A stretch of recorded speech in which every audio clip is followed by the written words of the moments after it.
Hello viewers, welcome back to another video. Viewers, अगर 8 फरवरी 2024 को election होते हैं तो नवाज शरीफ और पीएमएलएन का भी यही हाल होगा जो इस आदमी का हुआ है, जिसको टोटल उनके घर के जो वोट थे 9 वोट थे, उनमें से भी उसको 5 मिले। और नवाज शरीफ का भी इंशाल्लाह 2024 8 फरवरी को यही हाल होगा। आप वीडियो देखें, वीडियो देखने के बाद आपको उम्मीद है कि बहुत मजा आएगा। वीडियो को मुलाहिजा करें। ਵੋਟਾਂ ਦੀ ਕਾਊਂਟਿੰਗ ਸ਼ੁਰੂ ਹੋ ਗਈ ਹੈ। ਜਲੰਧਰ ਸੀਟ ਦੀ ਗੱਲ ਕਰੀਏ ਤਾਂ ਚੌਧਰੀ ਸੰਤੋਖ ਸਿੰਘ ਇਸ ਸੀਟ ਤੋਂ ਅੱਗੇ ਚੱਲ ਰਹੇ ਨੇ। ਨੀਟੂ ਸ਼ਟਰਾਂ ਵਾਲਾ ਆਜ਼ਾਦ ਉਮੀਦਵਾਰ ਨੇ ਸਾਡੇ ਨਾਲ ਮੌਜੂਦ ਨੇ। ਤੁਹਾਨੂੰ 5 ਵੋਟਾਂ ਹੀ ਪਈਆਂ ਨੇ ਸਰ? ਮੇਰੇ ਘਰ ਦੇ 9 ਵੋਟਾਂ ਹੈਗੀਆਂ ਵਾ ਤੇ ਮੈਨੂੰ 5 ਪਈਆਂ ਸਰ।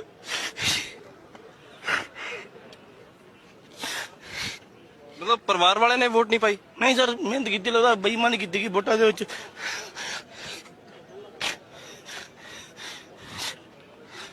ਤੁਹਾਨੂੰ ਕੀ ਲੱਗ ਰਿਹਾ ਸੀਗਾ? ਪ੍ਰਚਾਰ ਪ੍ਰਸਾਰ ਤੁਸੀਂ ਬਹੁਤ ਕਰਿਆ ਸੀਗਾ, ਕੀ ਲੱਗ ਰਿਹਾ ਤੁਹਾਨੂੰ ਵੀ ਹੇਰਾਫੇਰੀ ਹੋਈ ਹੈ ਜਾਂ ਫਿਰ ਘਰ ਦੀਆਂ 9 ਵੋਟਾਂ ਉਹਨਾਂ ਚੋਂ ਵੀ 5 ਹੀ ਵੋਟਾਂ ਪਈਆਂ? ਫਿਰ ਨਹੀਂ ਸਰ, ਇਦਾਂ ਨਹੀਂ।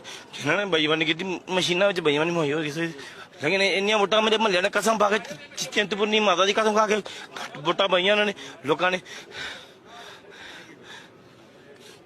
ਕੀ ਲੱਗ ਰਿਹਾ ਤੁਹਾਨੂੰ? ਕੀ ਕਹਿਣਾ ਚਾਹੋਗੇ? ਸਹੀ, ਅੱਗੇ ਤੋਂ ਨਹੀਂ ਇਲੈਕਸ਼ਨ ਲੜਨੇ ਸਰ। ਮੈਂ ਜੇ ਇਦਾਂ ਲੜਨੇ ਤਾਂ ਫਾਇਦਾ ਕੀ ਆ? ਬੜੀ ਮਜਬੂਰੀ ਨਾਲ ਇਲੈਕਸ਼ਨ ਲੜੇ ਆ। ਜਲਦੀ ਹੌਸਲਾ ਛੱਡੀ ਜਾਂਦੇ ਸਰ, ਕੀ ਕਰੀਏ?